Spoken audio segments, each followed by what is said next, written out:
সর্বশক্তিমান ঈশ্বর কিছু মানুষকে সেই ধরনের কোয়ালিটি দিয়েই এই পৃথিবীতে পাঠিয়েছে যারা ভাগ্যের দোহাই দিয়ে বাড়িতে বসে না থাকে নিজের চেষ্টার দ্বারা সমাজে সুপ্রতিষ্ঠা লাভ করতে পারে। নমস্কার, আরও একটি নতুন ভিডিওয় আপনাদের স্বাগত জানাই। আমি শ্রী বিশ্বজিৎ। খুব ভালোভাবে আপনারা এই হাতটির শেপ এবং করতলকে ভালোভাবে পর্যবেক্ষণ করুন, কারণ এই জাতক প্রচুর মাত্রায় সাকসেস এই লাইফে পেয়েছে।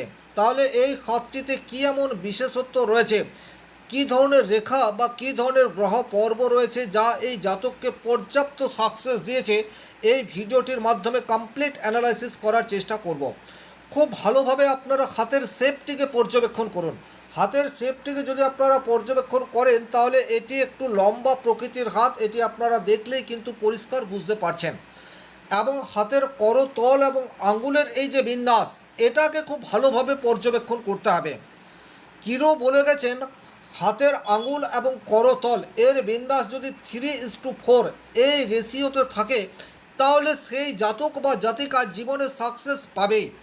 যে কোনো ধরনের প্রতিবন্ধকতা আসুক না কেন, আমাদের জীবনে সমস্যা সেটা আসবেই, সারা জীবন একই রকম যাবে না, কিন্তু তারপরেও যাদের হাতের করতল এবং আঙুলের কম্বিনেশন 3:4 এই রেশিওতে রয়েছে তারা জীবনে সাকসেস পাবে। তাহলে এখানে কিন্তু রেশিও সেই বিষয়টাকে ইন্ডিকেট করছে। এবং আরও একটি বিষয় আপনারা খুব পর্যবেক্ষণ ভালোভাবে করুন, সেটা হচ্ছে আঙুল এবং করতলের সংযোগের ক্ষেত্রটিকে, অর্থাৎ এই জায়গাটি কিন্তু খুব ভালোভাবে পর্যবেক্ষণ করতে হবে। এখানে কিন্তু অর্ধচন্দ্রাকৃতি এটা তৈরি হয়ে রয়েছে। খেয়াল করে দেখবেন এই ধরনের শেপ কিন্তু সব মানুষের হাতে নেই। করতল এবং আঙ্গুলের মধ্যে বা সংযোগ স্থলে এই ধরনের যদি একটি অর্ধচন্দ্রাকৃতি তৈরি হয়, সেটিও কিন্তু একটি সাকসেসফুল মানুষকে ইন্ডিকেট করে।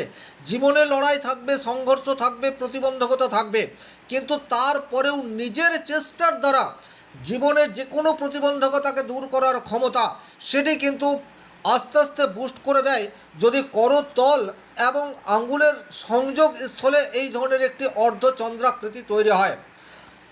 আপনারা কিন্তু ভালোভাবে এই জায়গাটিকে বুঝুন। অনেক মানুষের ক্ষেত্রে কিন্তু দেখবেন এই তিনটি জায়গায় মোটামুটি ঠিক, অর্থাৎ রবির আঙুল, বৃহস্পতির আঙুল এবং শনির আঙুল ঠিক থাকলেও বুধের আঙুলের সংযোগ স্থল অপেক্ষাকৃত একটু নিচ থেকে শুরু হচ্ছে, অর্থাৎ এই ধরনের শুরু হয়, তাদের জীবনে কিন্তু প্রচুর সংঘর্ষ এই বিষয়টি দেখতে পাওয়া যায়। এবং অনেক সময় এই সমস্ত মানুষজনরা কিন্তু একটু ছলনার আশ্রয় নেয়, সাকসেস পাওয়ার জন্য শর্টকাট রুট এটা খোঁজার চেষ্টা করেন। কিন্তু প্রকৃত অর্থে যাদের করতল এবং আঙ্গুলের সংযোগ স্থলে এই ধরনের একটি অর্ধচন্দ্রাকৃতি তৈরি হয়, তারা জীবনে যে কোনো ধরনের প্রতিবন্ধকতা তৈরি হলে তার মোকাবেলা খুব স্ট্রংলি করতে পারে।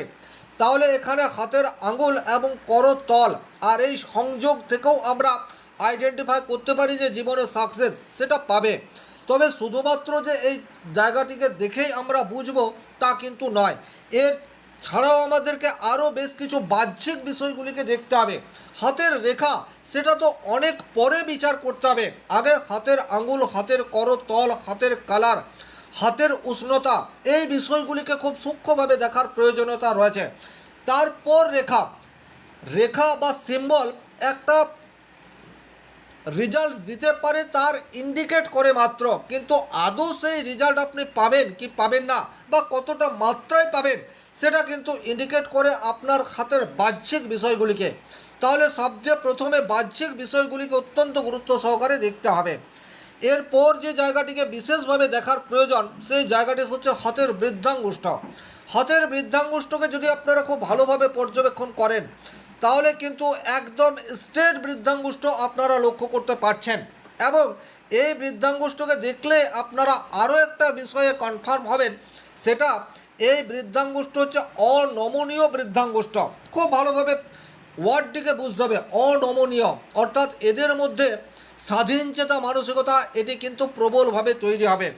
নিজের প্রতি আত্মবিশ্বাস, কনফিডেন্স সেটা কিন্তু 100% থাকবে যাদের হাতের বৃদ্ধাঙ্গুষ্ঠ অপেক্ষাকৃত একটু মজবুত, বা বলা যেতে পারে বৃদ্ধাঙ্গুষ্ঠের একদম এই অঞ্চলে যদি আপনারা চাপ দেন তাহলে সেটা কিন্তু নিচের দিকে যাবে না, একটু যাওয়ার পর সেটা আবার স্ট্রেট হবে। আপনি নিজেও এই জায়গাটি পরীক্ষা করে দেখে নিতে পারেন। যদি আপনার হাতে বৃদ্ধাঙ্গুষ্ঠর এই অংশটি চাপ দিলে নিচের দিকে চলে যাচ্ছে, সেক্ষেত্রে আপনি সিদ্ধান্ত ধরে রাখার ক্ষেত্রে সমস্যা। আজ আপনি একটা বিষয় চিন্তা করছেন, পরক্ষণেই আপনার সিদ্ধান্ত সেটার বদল হয়ে যাচ্ছে। কিন্তু যাদের হাতের বৃদ্ধাঙ্গুষ্ঠ একদম সোজা এবং স্ট্রেট এবং শক্তিশালী অবস্থায় রয়েছে, সেই সমস্ত মানুষজন কিন্তু একবার যেটা কমিটমেন্ট করে ফেলে বা একবার যদি কোনো সিদ্ধান্ত গ্রহণ করে নেয়, সেক্ষেত্রে সেই সিদ্ধান্তের শেষ না দেখে ছাড়ে না। এটা কিন্তু সাকসেসের একটা প্রবল কারণ হতে পারে।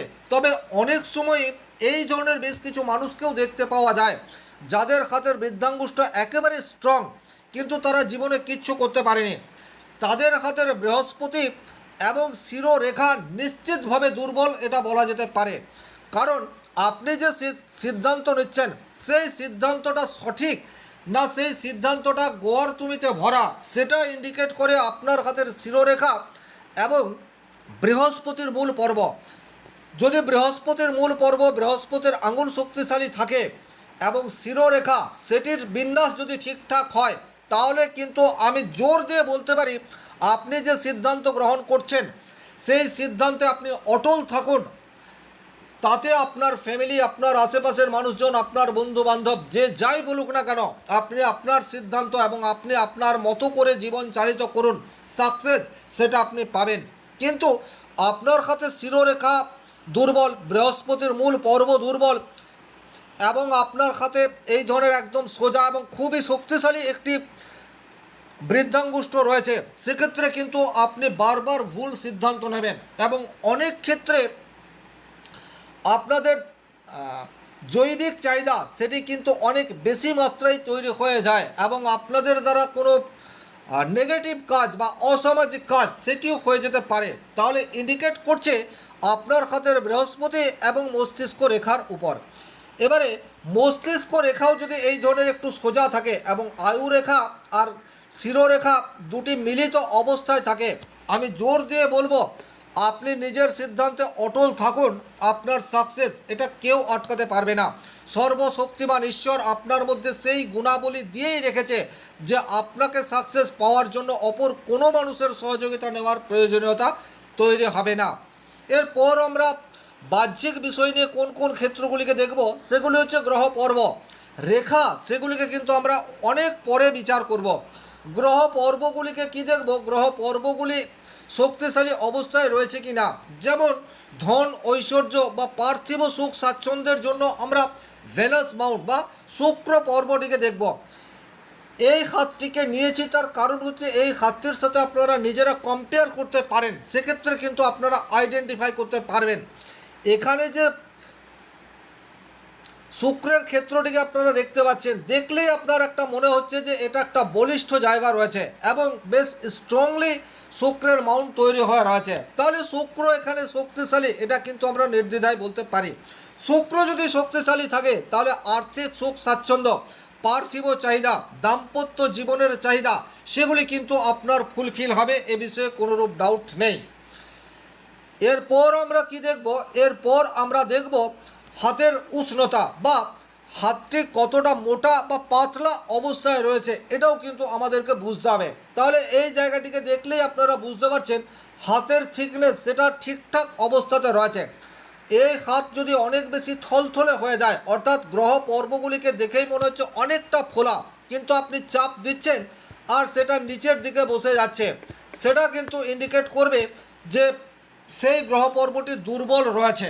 কিন্তু এখানে এই যে হাতটি রয়েছে, এখানে কোনো গ্রহ পর্বকে চাপ দিলে সেটা নিচের দিকে চলে যাবে না, সেটি পুনরায় আবার আগের অবস্থায় ফিরে আসবে। এটা ইন্ডিকেট করে সেই গ্রহ পর্বটি যথেষ্ট মাত্রায় স্ট্রং অবস্থাতে রয়েছে। এইভাবেই কিন্তু রেখা দেখার পূর্বে আপনাকে আপনার হাতের বাহ্যিক বিষয়গুলিকে খুব ভালোভাবে পর্যবেক্ষণ করার প্রয়োজনীয়তা থাকে।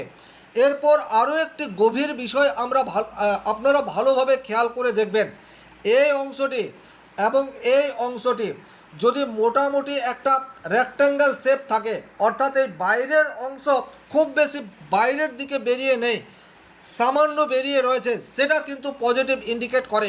অনেক মানুষের খাতেই আপনারা দেখবেন, বিশেষ করে মঙ্গলের এই পর্বটি অনেকটা বাইরের দিকে বেরিয়ে রয়েছে। তাদের কি হয়, একটা ব্লাড রিলেটেড একটা শারীরিক ইস্যু এটা যেমন আসে, একই রকমভাবে তারা কিন্তু ভীষণ রকম রিস্ক নিতে ভয় পায় বা অনেকটা ভীরু প্রকৃতির বলা যেতে পারে। শরীর স্বাস্থ্য এটা যথেষ্ট স্ট্রং মজবুত, কিন্তু রিস্ক নেওয়ার ক্ষেত্রে যে চারিত্রিক দৃঢ়তা প্রয়োজন সেটা কিন্তু তৈরি হবে না যদি হাতের মঙ্গলের এই অংশটি বাইরের দিকে বেরিয়ে যায়। তাহলে রেখা আলোচনা করার পূর্বে আপনার হাতের বিভিন্ন জায়গাকে ভালোভাবে পর্যবেক্ষণ করতে হবে, প্রত্যেকটি গ্রহ পর্বকে খুঁটিয়ে দেখতে হবে, তারপর আমরা রেখা বিচারের মাধ্যমে আসব। তবে এখানে খুব সংক্ষেপে বলে রাখি, যদি হাতের কাঠিন্য, হাতের গ্রহ পর্ব রেখা এবং আঙুল এগুলি ঠিকঠাক থাকে, সেক্ষেত্রে যে শুভ রেখাগুলি রয়েছে বা শুভ চিহ্নগুলি রয়েছে, যেমন মৎস্য চিহ্ন অত্যন্ত শুভ পরিণাম দেয়, হাতের ত্রিভুজ চিহ্ন অত্যন্ত শুভ পরিণাম দেয়, হাতে যে কোনো গ্রহ পর্বে এই ধরনের লম্বা রেখা অত্যন্ত পজিটিভ সংকেত দেয়, হাতে যদি স্কোয়ার সিম্বল তৈরি হয়, সেটি বৃহস্পতির ক্ষেত্রে হোক বা অন্যান্য জায়গায় তৈরি হয়, সেগুলি কিন্তু পজিটিভ বা শুভ সংকেত হিসেবে ধরা হয়েছে। কিন্তু সেই শুভ সংকেতগুলি আপনাকে কতটা পরিণাম দিতে পারবে সেটা কিন্তু নির্ভর করে আপনার হাতের বাহ্যিক বিষয়টি কীরূপ অবস্থায় রয়েছে তার উপর। এই ছিল এই ভিডিওটির মূল আলোচিত বিষয়। ভিডিওটি ভালো লাগলে লাইক করবেন, কোথাও কোনো প্রশ্ন বা সংশয় থাকলে কমেন্ট বক্সে লিখে জানাবেন। চ্যানেলে নতুন হয়ে থাকলে সাবস্ক্রাইব করে পাশে থাকা অল নোটিফিকেশন বেল আইকনটি প্রেস করে দিন। ব্যক্তিগতভাবে নিজের হস্তরেখা বিচার করতে চাইলে বা জন্মকুণ্ডলী বিচার করতে চাইলে স্ক্রিনে দেওয়া নাম্বারটি সংগ্রহ করে যোগাযোগ করতে পারেন। ভালো থাকুন, সুস্থ থাকুন, ধন্যবাদ।